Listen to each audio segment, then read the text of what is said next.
बिस्मिल्लाहिर्रहमानिर्रहीम। अस्सलाम वालेकुम यूट्यूब फैमिली, कैसे हैं आप? उम्मीद करती हूँ आप सब ठीक होंगे। अल्लाह ताला आपको इसी तरह हंसता मुस्कुराता रखे और आप हमेशा खुश रहें, आमीन। जी तो जनाब शुरू करते हैं। बिस्मिल्लाहिर्रहमानिर्रहीम। तो हमने यहाँ पे आलू ले लिए, ठीक है, उनको कट कर लिया, लंबाई में कट किया है, ठीक है। आपको मैंने पिछली वीडियो में सिखाया हुआ है, तो आपने बिल्कुल उसी तरह से कट कर लेना है, ठीक है। ये आप देख सकते हैं किस तरह से कट किया हुआ है। बाकी मुझे साथ 4 और चीज़ें चाहिए, बहुत ही आसान, किचन में ये मौजूद होती हैं। उसमें आ जाता है हमारे पास कॉर्नफ्लावर, ठीक है, 2 टेबल स्पून, और हमारे पास टाटरी आ जाती है 1/2 टी स्पून, नमक आ जाता है 1/2 टी स्पून, और रेड मिर्च आ जाती है 1 टी स्पून। सबसे पहले आप लोगों ने इस तरह से करना है कि इसके अंदर ऐड कर देंगे जी नमक। नमक ऐड करें अच्छे से। अगर अभी तक आपने इंस्टाग्राम पे फॉलो नहीं किया तो जल्दी से जाएं, फॉलो कर लीजिए। और रेड मिर्च डालेंगे हम अब।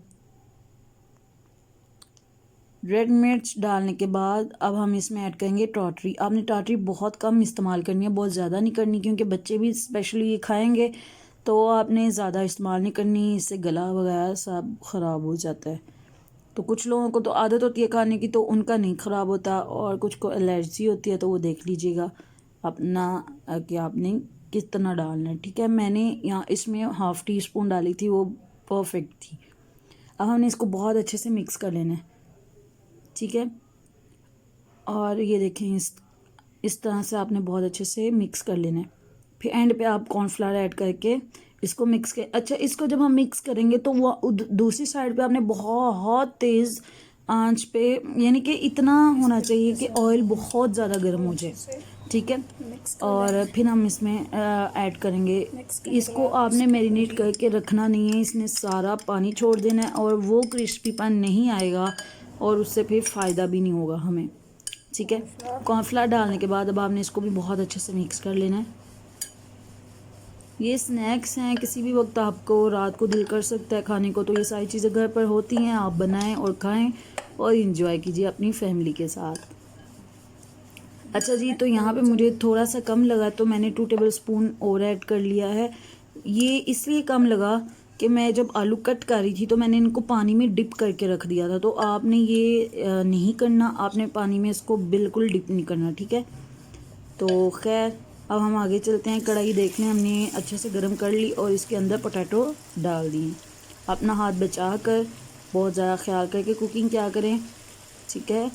तो अब इसको यहाँ पे थोड़ा सा टाइम लगेगा, आपने परेशान नहीं होना। अब आप इस तरह से डालेंगे तो आपको लगेगा कि ये आपस में चिपक जाएंगे। बिल्कुल आपकी बात दुरुस्त है कि आपस में चिपक जाएंगे। उसके लिए हमने क्या करना है कि एक आपने जो फोक इस्तेमाल करते हैं वो ले लें, या जो छाननी आप इस्तेमाल करते हैं वो ले लें, ठीक है। उसके बाद आपने इसको बड़ा लाइट लाइट हिलाते जाना है, ठीक है। उससे ये फ़ायदा होगा कि जो हमारे पोटैटो हैं वो आपस में बिल्कुल भी नहीं जुड़ेंगे, ठीक है। इंशाल्लाह बिल्कुल नहीं जुड़ेंगे। ये तरीका आप देख रहे हैं कि मैं किस तरह से कर रही हूँ, ठीक है। ये दोनों तरीके मैंने आपको बता दिए, फोक के साथ भी बता दिया और ये छन्नी के साथ भी। वैसे ज़्यादा बेस्ट तो छन्नी वाला है, ठीक है। इस तरीके से आपने करना है ताकि वो आपस में जुड़े नहीं। तो जी अल्हम्दुलिल्लाह आफ्टर 8 to 9 मिनट्स तो ये हमारे क्रिस्पी हो चुके हैं, आवाज़ भी बाकायदा आ रही है। तो अब आपने इनको निकालना है, ज़्यादा कलर नहीं देना, फिर वो बहुत अच्छा नहीं लगता, ठीक है। जो कलर आपको अच्छा लगता है उस पर आप इसको निकालें। और ये इतने क्रिस्पी बने हैं कि अब आप ये मुझे ट्राई करके बताएंगे कि आपको कैसे लगे, ठीक है। अब आपने इसमें कुछ भी ऐड नहीं करना, जस्ट अब आपने इसको सर्व करना है अपनी फैमिली को, फ्रेंड्स को, या अपनी बहन भाइयों के साथ मिलकर। तो अब मुझे दीजिए इजाज़त, अपना बहुत ज़रा ख्याल रखिएगा। अल्लाह हाफिज़, टेक केयर, बाय बाय।